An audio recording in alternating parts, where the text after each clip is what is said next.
बहुत समय पहले, जब संसार अभी नया था और सृष्टि अपने प्रारंभिक स्वरूप में थी, तब धरती और आकाश से ऐसे प्राणी जन्मे जिन्होंने प्रकृति को दिशा दी। धरती माता गैया और आकाश के देव यूरैनस से जन्मे ये प्राणी टाइटन्स कहलाए।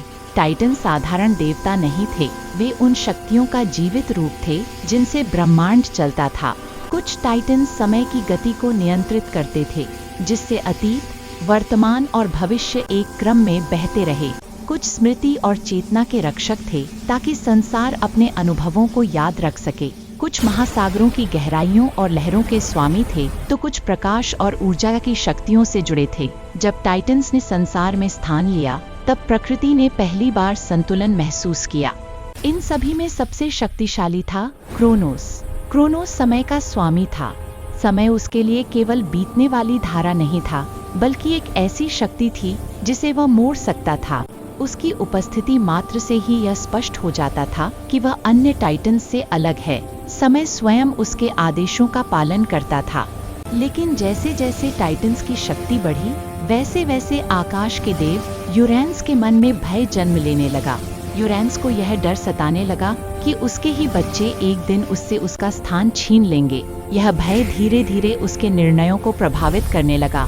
सत्ता को बनाए रखने की चिंता ने उसके भीतर कठोरता भर दी। अपने सिंहासन की रक्षा के लिए यूरैनस ने एक कठोर और क्रूर निर्णय लिया। उसने अपने ही बच्चों टाइटन्स को धरती की गहराइयों में बंद कर दिया। वह स्थान अंधकार से भरा हुआ था, जहां प्रकाश भी प्रवेश नहीं कर सकता था। टाइटन्स की शक्तियों को दबाने का यह प्रयास सृष्टि के संतुलन के विरुद्ध था। धरती माता गैया अपने बच्चों के इस कष्ट को सहन नहीं कर सकी, क्योंकि वह स्वयं धरती थी। हर पीड़ा, हर आह उन्होंने अपने भीतर महसूस की। धरती का कांपना, पहाड़ों का फटना और धरातल की दरारें, यह सब गैया के दुख और क्रोध का प्रतीक था। गैया जानती थी कि यदि यह अन्याय चलता रहा तो सृष्टि का संतुलन टूट जाएगा। गैया ने अपने सबसे शक्तिशाली पुत्र क्रोनोस को बुलाया। उसने उसे समझाया कि जब सत्ता संतुलन खो देती है, तब उसका अंत होना ही सृष्टि का नियम है। उसने क्रोनोस से कहा कि आकाश का शासन अब समाप्त होना चाहिए। क्रोनोस ने अपनी माता की पीड़ा को समझा और उसने निर्णय लिया कि परिवर्तन आवश्यक है। वह दिन आया जब क्रोनोस ने अपने पिता यूरैनस को पराजित किया। आकाश का प्रभुत्व टूट गया और उसका शासन समाप्त हो गया। ऐसा प्रतीत हुआ मानो स्वयं आकाश धरती पर गिर पड़ा हो। इस घटना के साथ ही एक युग का अंत हुआ और एक नए युग की शुरुआत हुई। टाइटन संसार के शासक बने।